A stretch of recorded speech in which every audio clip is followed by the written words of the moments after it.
ফের তখতে নীতিশ, বিহারের তখতে নীতিশ কুমার আরো একবার, কারণ এখন পর্যন্ত যা ট্রেন্ড দেখছি সেই ট্রেন্ডে এনডিএ 190 এগিয়ে, এমজিবি 49 এগিয়ে, অর্থাৎ মহাজোট 49টিতে এগিয়ে। তাহলে বিপুল সংখ্যাগরিষ্ঠতার পথে এনডিএ ম্যাজিক ফিগার পার করে অনেকটাই এগিয়ে রয়েছে। গ্রাউন্ড জিরো থেকে প্রত্যেকটা গণনা কেন্দ্রের সামনে থেকে আমার সহকর্মীরা রয়েছেন, তাদের সঙ্গে কথা বলবো, আপডেট জানবো। তার আগে সেলিব্রেশনের ছবি দেখাবো আপনাদের। এই দেখুন, পাটনায় সেলিব্রেশন চলছে।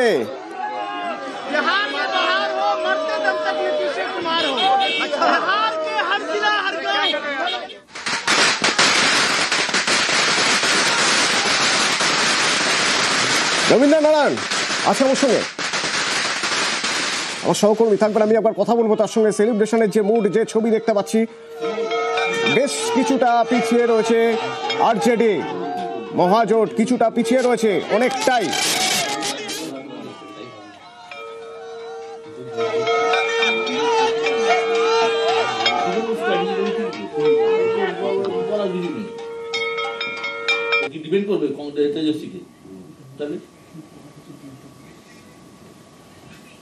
মিষ্টি মিষ্টি মুখ চলছে।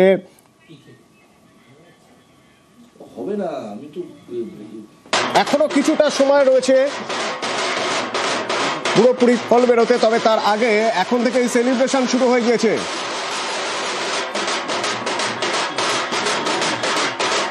এখনো যা ট্রেন্ড তাতে কংগ্রেস ধরাশায়ী, যা ট্রেন্ড তাতে আরজেডি অনেকটা পিছিয়ে রয়েছে এবং এনডিএ ম্যাজিক ফিগার পার করে অনেকটাই এগিয়ে।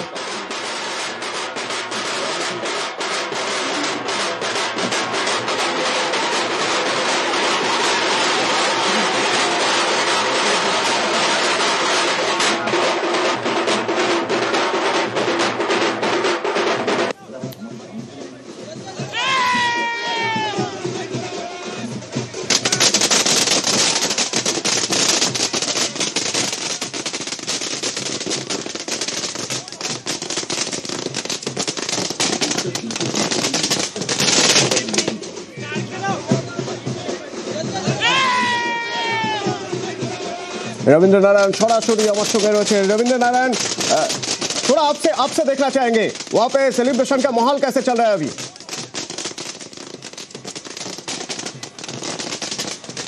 देखिए, फिलहाल मैं यहाँ पे जो काउंटिंग सेंटर है वहाँ पे मौजूद हूँ और काउंटिंग सेंटर पे जो है सेलिब्रेशन की पूरी तरह से पाबंदी लगी हुई है।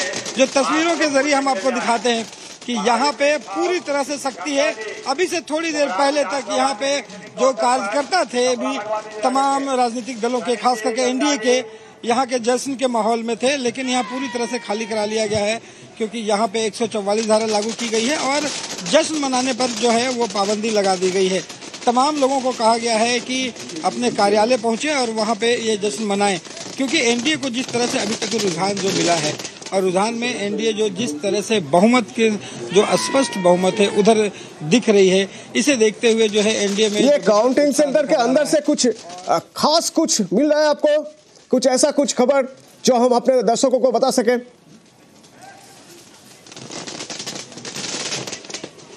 देखिए, काउंटिंग के अंदर से जो बड़ी खबरें ये मिल रही है कि यहाँ पे जो तमाम एनडीए के जो उम्मीदवार हैं वो आगे हैं और खास करके एक चेहरा रामकृपाल यादव है जो बीजेपी के पहले केंद्रीय मंत्री हुआ करते थे, वो अभी फिलहाल पीछे चल रहे हैं।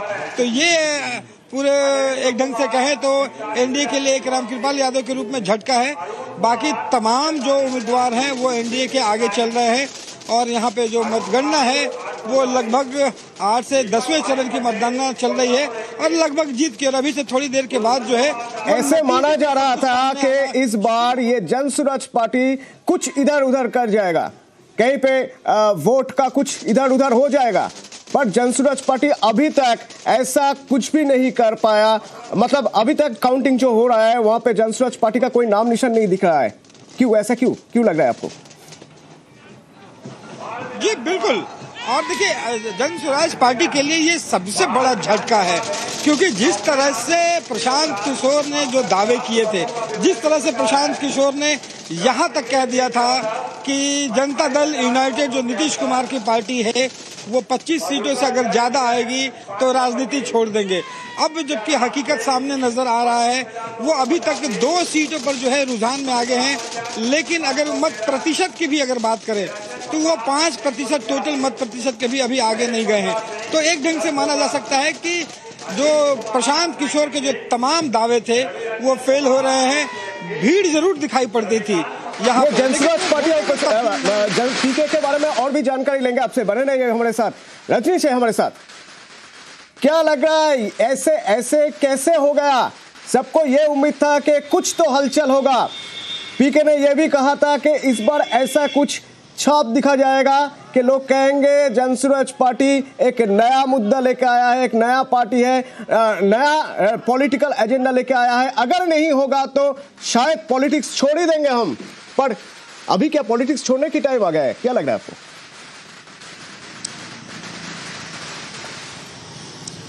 देखिए, पहली बार जनसुराज जो है मैदान में एक तरह से आई थी नई पार्टी बनकर, और प्रशांत किशोर जो राजनीति के अपने आप को चाणक्य मानते हैं, लेकिन बिहार की धरती पर वोटरों ने उन्हें नकार दिया है। और हम नहीं कह रहे हैं, जो एग्जिट पोल का जो आंकड़ा सामने आया था उसके बाद अब एग्जैक्ट पोल जो है वो भी अब एक तरह से अब सामने आ रहा है, मतगणना जारी है। इस बीच जहां एनडीए को भारी बहुमत से बढ़त मिलता हुआ दिख रहा है, महागठबंधन जो है जिसको एक भरोसा था कि हम बहुत आगे निकलेंगे लेकिन बहुत पीछे छूटता हुआ दिख रहा है। दूसरी तरफ जनसुराज जो है अभी इस रेस में कहीं नहीं है, तो कहीं ना कहीं बड़ा झटका है जनसुराज के लिए, बड़ा झटका है। और त्रिकोणीय मुकाबला की बात कही जा रही थी कि बिहार में त्रिकोणीय मुकाबला होगा, हालांकि बिहार में ऐसा हुआ नहीं था। और सामने सामने अगर टक्कर की बात करेंगे एनडीए या महागठबंधन के बीच ही टक्कर होता रहा है। अब जो है जनसुराज का जो रिजल्ट सामने आया है, धीरे धीरे अब जो है रुझान के मुताबिक तो जनसुराज अभी फिलहाल कहीं नहीं है रेस में।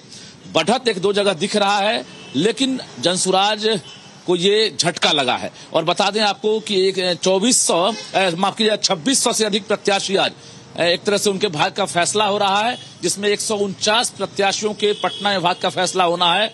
और दोपहर 2 बजे तक ऐसा लग रहा है कि सब कुछ दूध का दूध और पानी का पानी सामने आ जाएगा। बिल्कुल हमें भी इंतजार है, बने रहिए हमारे साथ। Thank you. বিশ্বদা আছে আমার সঙ্গে। বিশ্বদা, একেবারে বিহারের ইলেকশনের আগে বিহার ঘুরে দেখার সুযোগ হয়েছে তোমার এবছর। এখনো পর্যন্ত এক অদ্ভুত জিনিস, বিহারে বোধহয় এই প্রথমবার বিজেপি একক সংখ্যাগরিষ্ঠতা পেতে চলেছে। কিভাবে হচ্ছে? দেখো, দুটো জিনিস অত্যন্ত পরিষ্কার। এক হচ্ছে প্রশান্ত কিশোরের কথা সূত্র ধরেই বলি যে প্রশান্ত কিশোর এতদিন প্রত্যেককে পরামর্শ দিয়ে এসেছেন। তিনি তার দাবি পশ্চিমবঙ্গে মমতা বন্দ্যোপাধ্যায়কে জিতিয়েছেন, তিনি দিল্লিতে নরেন্দ্র মোদীকে জিতিয়েছেন, তিনি বিহারে অরবিন্দ কেজরিওয়ালকে জিতিয়েছেন, তিনি হায়দ্রাবাদে অন্ধ্রপ্রদেশে ইয়েকে জিতিয়েছেন, রেড্ডিকে জিতিয়েছেন, তিনি স্ট্যালিনকে জিতিয়েছেন। প্রশান্ত কিশোর তাদেরই জিতিয়েছেন যাদের হারার সম্ভাবনা ছিল না। এটা আমার ব্যক্তিগতভাবে মনে হয়। তার কারণ যে এইভাবে ভোট কুশলী সংস্থা কাউকে জেতাতে পারে না, আমি বিশ্বাস করি। তারা হয়তো সার্ভে করতে পারে, এর বাইরে কিছু নয়। কিন্তু রাজনীতির ময়দানে নেমে প্রশান্ত কিশোর বুঝলেন যে দুধ কা দুধ পানি কা পানি হয়ে গেল। প্রশান্ত কিশোরের কিন্তু প্রভাব ছিল বিহারের অঞ্চলগুলোতে, শহর অঞ্চলগুলোতে কিন্তু প্রশান্ত কিশোরের একটা প্রভাব তৈরি হয়েছিল। প্রশান্ত কিশোর কিন্তু রোজগারের কথা বলছিলেন, তিনি কিন্তু বাচ্চাদের এডুকেশনের কথা বলছিলেন, শিক্ষার কথা বলছিলেন, চাকরির কথা বলছিলেন। কিন্তু বিহারের জনতা যে এগুলোকে বাদ দিয়ে শেষমেশ অন্য ইস্যুতে ধরলো এবং জাতপাত যে বাদ গেল না, এটা কিন্তু বড় বিষয়। বিহার কিন্তু জাতপাতের পলিটিক্সই থাকলো এবং থাকবেও ভবিষ্যতে। পাশাপাশি উন্নয়ন, নীতিশ কুমারের জমানায়, আমি যেটা আগেও বলেছি আরও একবার বলছি, যে যে ইয়ে বিহার ভারতীয় রাজনীতির একটা মানে মাইলস্টোন, বিহার রাজনীতির একটা বড় জায়গা। একটা সময় বিহারে ইন্দিরা গান্ধীর জরুরি অবস্থার বিরুদ্ধে শান্তি আন্দোলনের ডাক দিয়েছিলেন জয়প্রকাশ নারায়ণ। বিহার রাজনীতির প্রোডাক্ট আজকে লালু প্রসাদ যাদব বা নীতিশ কুমার সেই ক্রান্তি আন্দোলন থেকে উঠে আসা। তো এই জায়গায় দাঁড়িয়ে এই বিহারে লালু প্রসাদ ওবিসি নেতা। বিশ্বদা, আমি শুনবো অডিওতে বোধহয় কোথাও কোনো সমস্যা হচ্ছে, আমি শুনবো বিশ্বদার সঙ্গে কথা বলবো। তবে আমি একবার প্রতিবাবুর সঙ্গে কথা বলবো। প্রতিবাবু, এর পাশাপাশি যে দিকটা নিয়ে আমি কথা বলার চেষ্টা করছিলাম বা বোঝার চেষ্টা করছিলাম যে একক সংখ্যাগরিষ্ঠতা বিজেপির বিহারে কিভাবে সম্ভব হচ্ছে। দেখুন, এটা এই জন্যই সম্ভব হচ্ছে যে বিজেপি যেটা করেছে, যে জোট যেটা, যে জেডিইউর ফেসটা কিন্তু রেখেছিল নীতিশ কুমারের। কখনোই সম্রাট চৌধুরী ফেস হবে, চিফ মিনিস্টার হবে এমন কথা তারা বলেনি। ফলে জেডিইউকে যে সম্মান দেওয়া হল, যে চিফ মিনিস্টার হিসাবে তাকেই রাখা হবে, যতই শারীরিকভাবে তার অবনতি হোক, শরীর খারাপ হোক নীতিশ কুমারের, এই জায়গাটা, এবং একই সাথে নীতিশ কুমার কেন্দ্রীয় সরকারের একটা বড় জোট শরিক। ফলে এই জায়গাটা বিজেপি কিন্তু দেখিয়েছে যে বিহারকে নিয়ে সে দিল্লিতে থাকছে, এবং বিহারেও সে দিল্লির যে কেন্দ্রীয় সরকারের যে যোজনা বলুন, প্রকল্প বলুন, সেগুলো আরও বেশি করে দেবে। ফলে উন্নয়নের যে বার্তা, এবং দ্বিতীয় প্রজন্মের নেতা, আজকে আপনি সম্রাট চৌধুরীর পাশাপাশি তেজস্বী যাদবকে দেখুন, এই দ্বিতীয় প্রজন্মের নেতার মধ্যে, বা চিরাগ পাসওয়ানকে দেখুন, অনেক এগিয়ে। তাদের দেখলে একটা নির্ভরশীলতা, তাদের কথাবার্তা, বাচনভঙ্গি, সব জায়গায় একটা পরিশীলতার ছাপ রয়েছে, যেটা কোথাও গিয়ে তেজস্বী যাদবের মধ্যে নেই। ফলে বিজেপি এখানে যেটা করেছে, যে একটা আগামী প্রজন্মের নেতৃত্ব, সেটা জেডিইউর কিন্তু নেই। জেডিইউ নীতিশ কুমারই সম্বল, সেটা আরজেডির যারা দ্বিতীয় প্রজন্মের নেতৃত্ব সেটা নেই।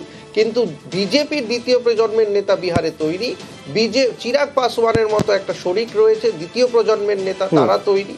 ফলে এই যে নতুন নেতৃত্বকে তুলে আনা, এবং বিশ্বদা একটু আগে বলছিলেন যে এই যে ইবিসি সম্প্রদায়কে গুরুত্ব দিয়ে জনসংখ্যার যে বিন্যাস, তার নিরিখে নেতৃত্বকে নিয়ে আসা। অডিও সমস্যা বোধহয় ঠিক হচ্ছে। হ্যাঁ বিশ্বদা, আমি যেটা বলছিলাম সেটা যে বিহার পলিটিক্স অত্যন্ত ইন্টারেস্টিং একটা জায়গা, অত্যন্ত ইন্টারেস্টিং জায়গা। আমি জেপির আন্দোলন থেকে লালু এবং নীতিশের উঠে আসা বলছিলাম। 1990 সালে লালু প্রসাদ বিহারের মুখ্যমন্ত্রী হন। লালু প্রসাদ মুখ্যমন্ত্রী হওয়ার পর কিছুদিন শাসন চলতে চলতে লালু প্রসাদের যে সুশাসন ছিল না এবং জঙ্গলরাজ তৈরি হয়েছিল, তার বিরুদ্ধে বিদ্রোহ করে 14 জন সাংসদ। সামনে থাকেন জর্জ ফার্নান্ডেজ, পেছন থেকে চালান নীতিশ কুমার। জনতা দল ভেঙে যায় এবং তারা একটা দল তৈরি করেন, তার নাম হয় সমতা পার্টি। পরবর্তীকালে যে জর্জ সরে যান, নীতিশ কুমার আস্তে আস্তে জেডিইউ তৈরি করেন। ততদিনে লালু প্রসাদ যাদব নিজের আরজেডি তৈরি করে ফেলেছেন, আরজেডিও তৈরি করেন। এইবার লড়াইটা হয় আরজেডি এবং জেডিইউ এর। বিহার রাজনীতিতে লালু প্রসাদ যাদবের সাথে একটা মাটির টাচ ছিল, গ্রাসরুটের একটা টাচ ছিল। তেজস্বী যাদবের সাথে নেই। আমি বিহার ঘুরে এসে দেখেছি, জাস্ট নেই। এবং বহু জায়গায় তারা সিটও বিক্রি করেছে বলে এবং অভিযোগ আছে তাদের দলের মধ্য থেকে। এবং দ্বিতীয় কথা হচ্ছে, ভালো হোক মন্দ হোক, এখনো পর্যন্ত তেজস্বী যাদবের তার বাবার যে জঙ্গলরাজের যে তার থেকে বেরোতে পারেনি। বিহারের জনতা একটা সেকশন কিন্তু মানে বিশ্বাস করে এরা ক্ষমতায় আসলে যাদবদের হাতে ক্ষমতা চলে যাবে এবং জঙ্গলরাজ তৈরি হবে। বিজেপি যে অত্যন্ত অর্গানাইজড একটা পলিটিক্যাল পার্টি, যারা 365 দিন ভোটটা করে, যেদিনকে ইলেকশন জেতে বা হারে তার পরের দিন থেকে প্রস্তুতি শুরু করে দেয়। তাদের কাছে এইরকম অ্যামেচার দল যারা সারাদিন ধরে ঘুরে বেড়াচ্ছে, একটা ভোটার অধিকার যাত্রা হলো, মানুষ জানেই না কি যাত্রাটা কিসের জন্য। এবং কংগ্রেসও বোঝাতে পারেনি। আমি তো নিজে ঘুরে দেখে এসেছি, কংগ্রেস এবং তেজস্বীর অবস্থা খুবই খারাপ বিহারে। পার্টিটার অস্তিত্ব থাকবে না সন্দেহ। উল্টো দিকে দেখো, নীতিশ কুমারের জেডিইউ, তারা 2010 সালে পেয়েছিল 115টা আসন, 2015 সালে পেয়েছিল 71টা আসন আরজেডির সাথে যোগ করে, আর 2020 সালে তারা পেয়েছিল মাত্র 43টা আসন। তাহলে গ্রাফ যদি দেখি 115, তারপর 71, তার 43, এবার তারও কমে যাওয়ার কথা। তারা এত বাড়লো কোত্থেকে? কি এমন করলো নীতিশ কুমার? কিচ্ছু করেনি। ভোট তো কৌশলের ব্যাপার। এই কৌশলে অঙ্কর হিসেবে তারা অত্যন্ত সুন্দরভাবে বিজেপি নীতিশ কুমারকে সামনে রাখলো। কারণ তারা জানে নীতিশ কুমার যতই অসুস্থ হন, যাই হন না কেন, শোনা যায় নীতিশ কুমারের আলজাইমার্স হয়েছে, শোনা যায় তিনি ভুলে যাচ্ছেন, নানারকম করছেন, কিন্তু তবু তারা এমন একজন লোককে সামনে রাখলো যার কাছে তেজস্বী যাদব কিছু নয়। দ্বিতীয়ত, বিহারে বিজেপি জানে তাদের কাছে সুশীল মোদী মারা যাওয়ার পরে এমন কোনো মুখ নেই যে তারা এক্ষুনি তাকে মুখ্যমন্ত্রী করে দেবে। ওরা আস্তে করে কি করলো, সম্রাট চৌধুরীকে তুলতে শুরু করলো। সম্রাট চৌধুরী হচ্ছে ইবিসি সম্প্রদায়ের নেতা। বিহারে 37% ভোট রয়েছে ইবিসি সম্প্রদায়ের। গোয়াটা বিহার রাজনীতিতে ইবিসি আর ওবিসি মিলিয়ে 63% ভোট, 14% ভোট লালু প্রসাদ যাদবদের রয়েছে, আর ইবিসি ভোট 37%। তারা সম্রাট চৌধুরীকে তুলতে শুরু করলো, তুলে তারা বিহারের উপমুখ্যমন্ত্রী প্রজেক্ট করলো। পাশাপাশি একটা কী করলো, তারা এই ধরো চিরাগ পাসওয়ান, চিরাগ একসময় শূন্য হয়ে গিয়েছিল বিহারে গত নির্বাচনে। চিরাগ পাসওয়ান তাকে 5টা সিট দিয়েছিল লোকসভায়, 5টাতেই চিরাগ জিতেছে। এবার চিরাগকে বেশি সিট দিল, লোকে আশ্চর্য হয়ে গেল। চিরাগ দুর্দান্ত রেজাল্ট করলো, কারণ ওই সম্প্রদায়, যে পিছড়ে বর্গের সম্প্রদায়কে বিজেপি আস্তে আস্তে তুলে আনছে এবং তারা তাদের সঙ্গে রাখার চেষ্টা করছে। এই যে একটা কংক্রিট জোট হয়েছে প্রত্যেকের। কালকে যে বিহারের চিফ মিনিস্টার নীতিশ কুমার 1 বছর পরে থাকবে আমি গ্যারান্টি দিয়ে বলতে পারছি না, 1 বছর 1.5 বছর পরে সিনারিও চেঞ্জ হয়ে যাবে, কিন্তু তারা নীতিশকে সামনে রেখেছে অন্তত ভোট পলিটিক্সের মাথায় রেখে, এবং আগামী 1 বছর রাখবে। 1 বছর পরে কি হবে না আমার পক্ষে বলা সম্ভব না, কিন্তু একটা আঞ্চলিক দলকে তারা সঙ্গে নিয়ে চললো। কারণ বিজেপি খুব ভালো করেই জানে একার ক্ষমতায় যে ব্রাহ্মণ এবং ঠাকুর, রাজপুত, ভূমিহার এই ভোট দিয়ে বিজেপি একা ক্ষমতায় জাতপাতের ভোট বলা হয় বিহারে। প্রত্যেকটা জাতে বা জাতপাতের ভোট যারা করে, যারা লড়াই করে, তাদের যারা মাথা, তাদেরকে যদি কনফিডেন্সে নেওয়া যায় না। জাতপাতের সাথে বিজেপি সূক্ষ্মভাবে মেশালো কি? মেশালো হচ্ছে উন্নয়নের অঙ্ক, এবং মেশালো কি? মহিলাদের 10,000 টাকা। এই মহিলাদের 10,000 টাকা, যেটা আমি নিজে গিয়ে দেখেছি, ভোটের আগের দিন, প্রথম দফা ভোটের আগের দিন মহিলাদের অ্যাকাউন্টে ঢুকেছে। তার কারণ তারা ইলেকশন কমিশন থেকে একটা পারমিশন নিয়েছিল অনগোয়িং প্রজেক্ট হিসেবে করে, সেই পারমিশন পেয়ে তারা করেছে, এবং এটা একটা বড় প্রভাব ফেলেছে বিহারের ভোটে। মহিলাদের ভোটদানের হার তুমি দেখো 71% বেশি। সুতরাং অত্যন্ত ক্যালকুলেটিভ পলিটিক্স যেটা বিজেপি এবং এরা এনডিএ করেছে, তার সামনে হাওয়া হয়ে গেছে এই অ্যামেচারিস্ট পলিটিক্স, অর্থাৎ মানে চলো ওর ছড়ি তোর বিয়ে টাইপের ওই ধরনের পলিটিক্স আজকালকার দিনে সত্যিই চলে না, যেখানে নীতিশ কুমার জিতেছে। मनोज तिवारी বক্তব্য আসছে, শুনবো। कुछ भी दिखता रहता है, लेकिन रियल में जनता विचार करती है, जनता कभी कभी बोलती है। तो जब हम गए थे, हम 78 प्रत्याशियों के क्षेत्र में गए हैं, नॉमिनेशन से लेके रैली तक, नुक्कड़ से लेके और रोड शो तक। मैं जहां जहां गया ना, एक विचार आया कि नहीं, मोदी दिले बाड़े, नीतीश दिले बाड़े, तो उनके संगे जाए के बाद। इवन महागठबंधन का वोट बैंक बोझा लेके हमारी 2 बहन जा रही है, किसी ने माइक लगा दिया, पत्रकार ने मुस्कुरा के कैले बा, तो कैले तो मोदी जी बाड़े, नीतीश जी बाड़े। अच्छा, तो वोटवा के दे? अच्छा, घरे पूछा था नहीं, क्योंकि वो बोल नहीं सकती है, इतना कह दिया, और नाम टाइटल में यादव। तो मैं ये सब वीडियो जब देखता था तो मैं समझ जाता था, जो ये लास्ट में बोली ना कि अब घर से पूछ के करेंगे, इसका मतलब क्या? जब जिस समय बटन दबाना होगा दूसरा तो कोई थोड़ी खड़ा रहता है। बिहार की माताओं बहनों का जो विश्वास, और इस बार तो ये जो अभी टैली चल रही है 192 तक, 190 प्लस चल रही है, ये तब होता है जब जाति की दीवारें गिर जाती हैं। जब जिनको आप कहते थे MY हमारा समीकरण, तो MY भी अब Y तो वोट देने लगा एनडीए को। M कह रहा है चलो जो होगा देख लेंगे यार, फायदा तो उसी से है। ये मैं तो डे 1 से कह रहा था बिहार में लैंडस्लाइड विक्ट्री होगी, 2010 की तरह होगी। एक तरफ नेतृत्व है लालू यादव, राहुल गांधी, तेजस्वी का, जो प्रतीक है जेल और बेल के, भ्रष्टाचार के, जंगल राज के, लूट खसोट के, अपहरण के, हत्या के। और बिहार की जनता अमन, चैन, शांति के लिए वोट दिया है, न्याय के साथ विकास के लिए वोट दिया है। और इधर नेतृत्व है नीतीश कुमार, नरेंद्र मोदी। भले युवा ने नहीं देखा वो काल, लेकिन उनके बुजुर्गों ने तो देखा है, और ये जीत उसी की।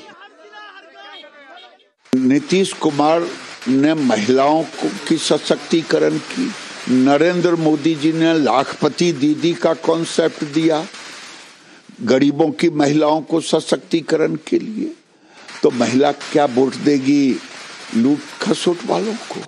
महिला ने नरेंद्र मोदी और नीतीश कुमार पे भरोसा किया, लाखपति दीदी बनने का एक उनको अवसर दिया है, इसकी जीत भी कह सकते हैं। কংগ্রেসের অভিষেক বন্দ্যোপাধ্যায় রয়েছে। অভিষেক, ভোটার অধিকার যাত্রা, গ্রাউন্ড রিপোর্ট বলছে এই ভোটার অধিকার যাত্রায় মানুষের মধ্যে সেভাবে প্রভাব পড়েইনি। মানুষ কেন এই যাত্রায় হাঁটবেন, ভোটার অধিকার সেই ব্যাপারটা হয়তো কংগ্রেস বোঝাতেই পারেনি, এটা গ্রাউন্ড রিপোর্ট বলছিল। যদি ধরেও নিই যে গ্রাউন্ড রিপোর্টে কোথাও কোনো অস্বচ্ছতা রয়েছে, ভোটের রেজাল্ট যখন আসতে শুরু করলো দেখা গেল বিষয়টা একই, কংগ্রেস যে তিমিরে সেই তিমিরেই, বলা যেতে পারে আরো খারাপ অবস্থা হচ্ছে। আচ্ছা, প্রথম কথা হচ্ছে যে বন্ধু তরুণ আছে, তরুণকে তার এই অভাবনীয় ফলাফলের জন্য অভিনন্দন। শুধু একটাই কথা যে নরেন্দ্র মোদী একবার বলেছিলেন থিঙ্ক গ্লোবাল অ্যাক্ট লোকাল, সেই আদর্শ মেনে আমরা যেরকম হরিয়ানায় দেখেছি ব্রাজিল থেকে পরিযায়ী ভোটার এসছে, এখানে অন্তত অস্ট্রেলিয়া বা সাউথ আফ্রিকা থেকে আসবে না আমরা আশা করব যে একই মানুষ একাধিক জায়গায় ভোট দেওয়ার আমরা যে ডায়নামিক্সটা দেখতে পাচ্ছি থ্রু সোশ্যাল মিডিয়া এবং থ্রু বিভিন্ন মিডিয়া রিপোর্ট, সেটাও যেন মিথ্যে হয়। আমরা জানতে চাই যে জঙ্গলরাজের বিরুদ্ধে এই সরকার ভোট দিয়েছে এবং এই মানুষ ভোট দিয়েছে, 8 পাস 14টা খুনের দায়ে অভিযুক্ত সম্রাট চৌধুরী কি করে তার মুখ হতে পারে? এগুলো সবকটা প্রশ্ন, এবং সবকটা প্রশ্ন হওয়ার পরও ফলাফল দেখা যাচ্ছে যে মানুষ এগুলোকে নস্যাৎ করে দিয়ে মানুষ এগুলোর বিরুদ্ধে আমাদেরকে পরাভূত করেছে, স্বীকার করে নিতে হবে। এই যে তুমি যে প্রশ্নটা বললে, তোমরা ইনফ্যাক্ট বিশ্বদা আর্কাইভে দেখতে পারো যে যেদিন ভোটার অধিকার যাত্রা হচ্ছে ভিড় উপচে পড়ার মতো, ভিড়টাকে ভোটে কেন কনভার্ট করতে পারেনি, আমাদের কোথায় সংগঠনের দুর্বলতা ছিল, নিঃসন্দেহে সেগুলো নিয়ে আলোচনা হবে। কিন্তু আমরা যেটা নিয়ে একটু আগে তোমরা সবাই আলোচনা করছিলে, পিকে যে ভোট কুশলী হিসেবে তিনি যতটা সফল হয়তো ভোটার বা রাজনীতিবিদ হিসেবে না, সেটার মূল্যায়নের স্থান এটা নয়। কিন্তু ও যদি 8% থেকে 9%, কেন বলছি 8% থেকে 9%, কারণ 2024 10% কাছাকাছি ভোট পেয়েছিল 2024 লোকসভাতে। এবার যদি 8% 9% ভোট পায়, সেই ভোটটা কাদের ভোট পাবে? আজ অব্দি ভারতবর্ষের ইতিহাসে অগপ বাদ দিয়ে, অসম গণ পরিষদ বাদ দিয়ে কোনো নতুন পার্টি এসছে এবং সে কোনোদিন সরকারের ভোট কাটেনি। সরকারের ভোট মোটের ওপর 40%-এর ওপর থাকে, বাকি যে 60% ভোট থাকে সেখান থেকে ভোটটা কাটা হয়, সেটা যে কোনো ক্ষেত্রে প্রযোজ্য। এখানে যে 8 থেকে 9% মানে বলছেন যে এই যে মহাজোটের ভোট কমে গেছে, পার্সেন্টেজ কমে গেছে, তার জন্য জনসুরাজ পার্টি দায়ী? খুব স্বাভাবিক, কারণ জনসুরাজ পার্টি যে লগর হর্নটা করেছিল সেটা একমাত্র করেছিল হচ্ছে নীতিশের এগেনস্টে, এবং নীতিশ কুমারকে কি বলবো যে অকর্মণ্য বা অশীতিপর এবং তার পক্ষে আর চালানো সম্ভব না, এটা যত না আমরা পোর্ট্রে করেছি তার থেকে অনেক বেশি করেছিল পিকে। তাহলে আলটিমেটলি বিরোধী রাজনীতি 1 নম্বর। 2 নম্বর যে কথাটা বিশ্বদা খুব ঠাড়ে ঠাড়ে বলতে ছিল এবং খুব ইম্পর্টেন্ট, সেটা হচ্ছে যে এই মুহূর্তে দাঁড়িয়ে বিজেপি একক সংখ্যাগরিষ্ঠ দল নয় যদিও, কিন্তু বৃহত্তম দল। এবার আজকে যদি বিজেপি বৃহত্তম দল হওয়ার সুবাদে ঠিক যেরকম মহারাষ্ট্রে করেছিল, সকল প্রিপোল অ্যালায়েন্স বা প্রিপোল কমিটমেন্টকে নস্যাৎ করে দিয়ে দেখা গেল সম্রাট চৌধুরী বা অন্য কাউকে প্রজেক্ট করলো। আমরা নীতিশ কুমারের ট্র্যাক রেকর্ড জানি, সরকার কি হবে ঈশ্বর জানে। আর আরেকটা ব্যাপার, আমি সবার থেকে অনুমতি নিয়ে জানতে চাইছি, এখন অব্দি কত রাউন্ড গণনা হয়েছে? কারণ আমি 12টার সময় তোমাদের চ্যানেলেই শুনলাম 4th রাউন্ড গণনা না 5th রাউন্ড গণনা হচ্ছে। না, এখনো পর্যন্ত 7 থেকে 8 রাউন্ড গণনা হয়ে গিয়েছে, তার মানে আরো 6 রাউন্ড বাকি। হ্যাঁ, এখনো 6 রাউন্ড বাকি রয়েছে। আশা রাখতেই পারেন অভিষেক, আশা রাখতেই পারেন যেমন এই আশা নিরাশার মধ্যে থেকে তেজস্বী কখনো হারছেন, কখনো এগিয়ে যাচ্ছেন, কখনো পিছিয়ে যাচ্ছেন। তেজস্বী যাদব এখন আবার এগিয়ে আছেন রাঘবপুর থেকে।